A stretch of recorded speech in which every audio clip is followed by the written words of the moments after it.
Beatdown. I'm your host, Class. This is my co-host. Mr. J. Yeah. And on this show, we like to put two great superheroes together to go mano a mano, one-on-one. On today's episode, we're going to do something a little different than we normally do on our episodes. We're going Slightly different today. Yeah, slightly different. We're going to provide a different type of option. So on this episode, we're going to give you the option between three. The first two options are usually the major ones we're going to usually focus on, which is ones with superpowers and ones without superpowers. Of course, the rules are pretty simple. It's kind of like being in an isolated cage. There's no way out. It's just the two people going mano a mano, or the superheroes going mano a mano.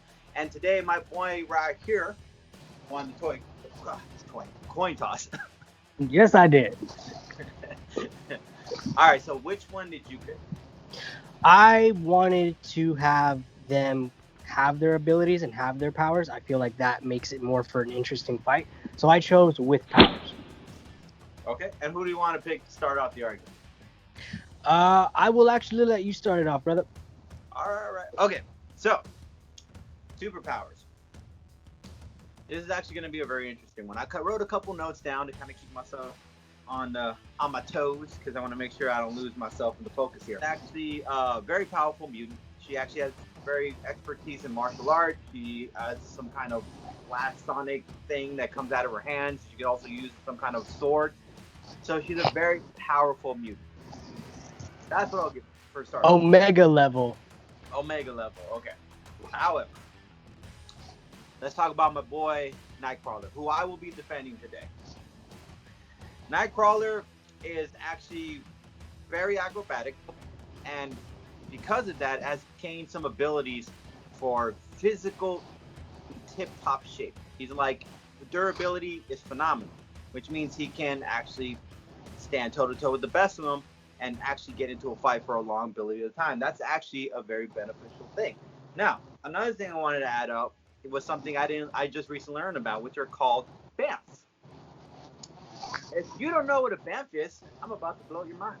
Okay, so at first they said it's just the sound that Nightcrawler makes when he teleports. That was the concept of it first.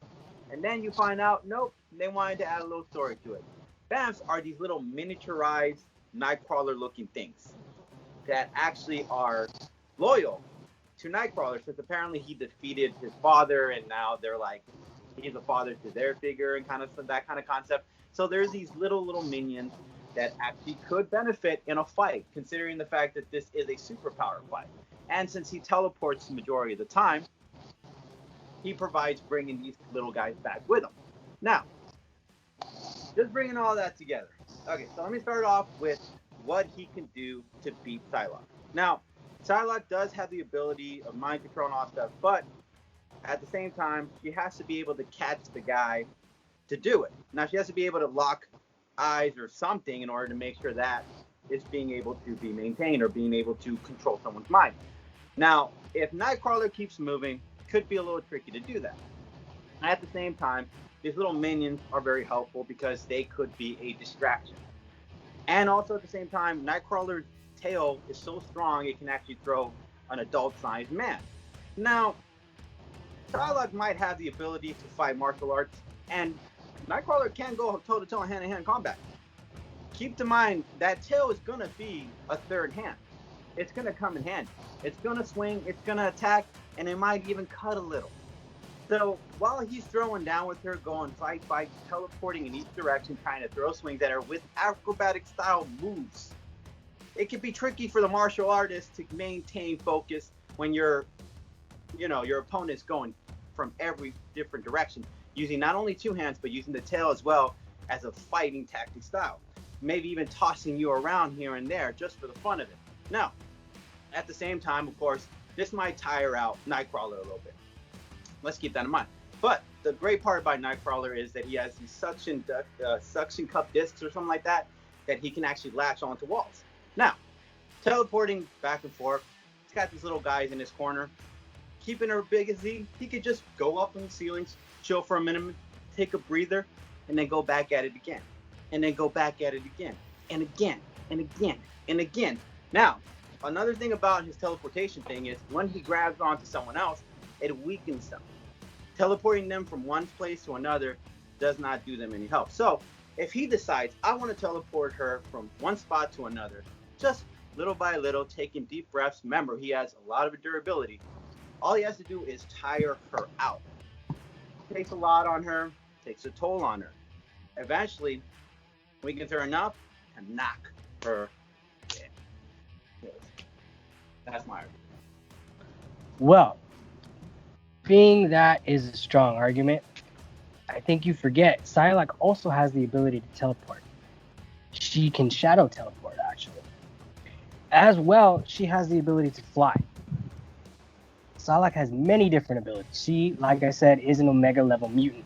And that is something that I think Nightcrawler is really going to have a tough time dealing with, being that she is so strong. She does have so many abilities. Like you mentioned the psionic blades as swords and knives that she is frequently using. She also has the ability to astral project. She can project herself in the astral form. She's also immune to magic. So, could that play a part in the fight? I don't know. Maybe Nightcrawler's little magic abilities won't work on her as well as you might hope. But she is an extremely skilled fighter, really well skilled in Jiu-Jitsu. She's also a super spy. So that could come into the fight a little bit. I think she's going to be a bit of a tougher fight than you anticipate for Nightcrawler. She is also a very skilled swordsman. Well, that's great, but he's a master with it. Okay, he's a master at it. She might be a skilled swordsman, but he's a master. He's known to be a master. And he's known to be a master. What are those fencing people? Master in that. Being a master in that, along with the fact that he has always possessed that tail with him, he must be practicing every day with that weapon to be able to use it and an ability to use it in a fight situation. On top of that, when she does, what was it that you say, where she astral projects or whatever that's Astral projection. Astral projection, she actually gets weakened that way. So even if she wanted to try using that ability, she would need to stay somewhere, close her eyes, and hope to God that he doesn't come out of nowhere and hit her like left and right. She can create force field, bro. I know, but at the same time, Nightcrawler is not magic. Nightcrawler is a mutant. His superpowers, it's not magic. He didn't get it from the gods or anything. He got it genetically. So would he be able to go into a force field at any particular point in time? Absolutely, because you know why? Nightcrawler has also this great thing about what's it called? Let me show you. It was called something awareness. It's called natural direction finding sense. So it's this ability where he literally, with all his senses, knows where everything is, from the ground to the sides to everything. He knows it so well because if he didn't do it right, he could get his feet stuck in concrete. He could wind up in a wall, all that stuff.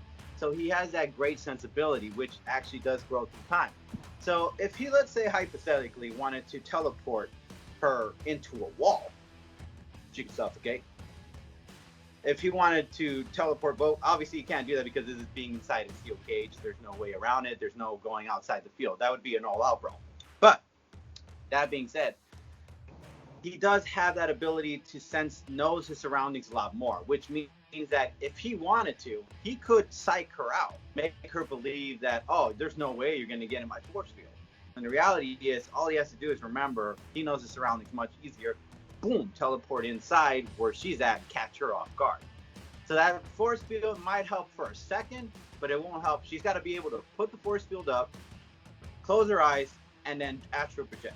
She can't do all that at once while she's fighting a man who literally teleports here and there. Now, she might be able to teleport, but that's not her special power. And she might be able to fly, but how well is she in flying? She doesn't fly a lot. If you read apparently in some of the comics, she's not mentioned at all about her flying skills as often. And it isn't mentioned a lot, no. Yeah. But so it is still one of her big main abilities. It might be, but do we know if she's good at flying? Do we know if she's skilled at flying? Because like Captain Marvel, for example, she's actually a skilled pilot. Yeah, she's a skilled pilot. Yeah, I heard about that. But there's a difference between mechanically driving a craft and actually literally using your entire body to fly. You know? It's not the same thing. It's like if you're like Superman. Superman knows his elements very well. Why? Because he's been flying since he was a teenager. You know? Yeah. He was a kid. So he can get comfortable, familiar with the and all that. But when you see the Superman movies, you can tell it's hard for him when he's trying to fly for the first time. It's not easy. It's just like, woof. So even the great man like that, who had taken the time to learn his ability, a woman who has not used her ability that often to fly and only uses it rarely, might not be able to fly properly. Not more a skill set as an acrobatic man who's been doing this since he was a kid.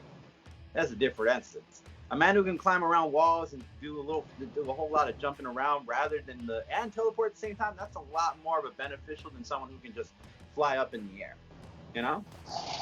That's my argument. Maybe. Okay, so, well, how would you figure she would beat Nightcrawler though?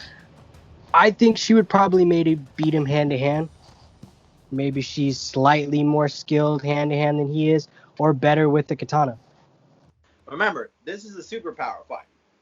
If this was an ordinary one-on-one, if you'd have made it like a one-on-one fight, she might have had a good chance. Like, if he was just human, no powers, she might have had a good chance.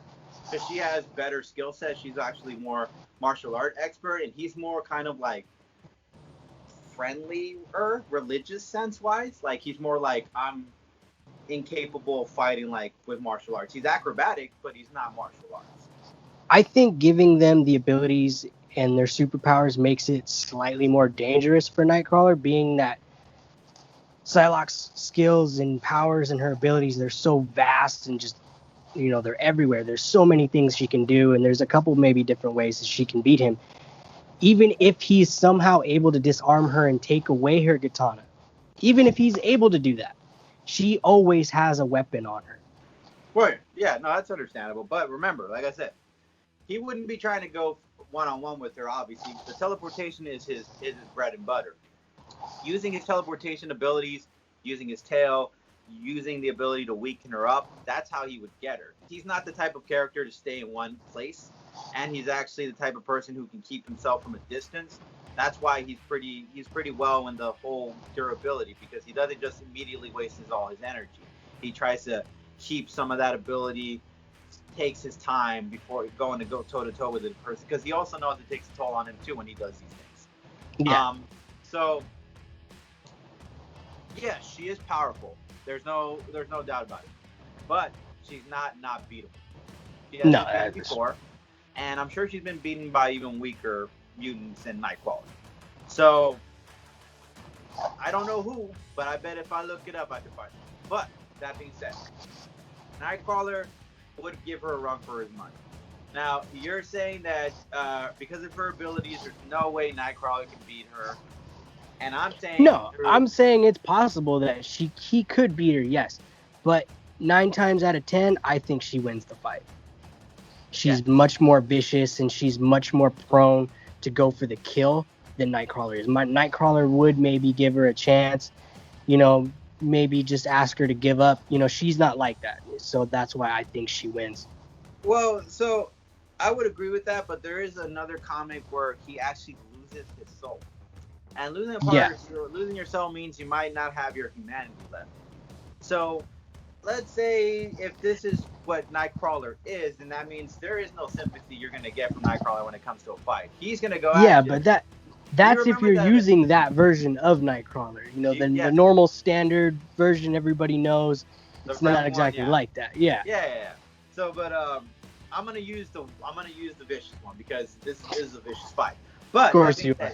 Because X2, if you see him in there, you could tell Nightcrawler looked hungry. That dude was a vicious. Like in the beginning of the whole movie, the dude was whooping all over the place. So a man who is on the hunt, going toe to toe with another mutant, I gotta say, I still believe that Nightcrawler would give her a run for her money in that essence. But then again, this is just an opinion for both our ends. If you guys feel like, Nightcrawler would win or Psylocke would win, please. What is your opinion? Please let us know. Yeah, please leave it down in the comment section below. Subscribe to our channel, like or share. We really appreciate you guys. As always, thank you so much. Catch you guys later. Peace.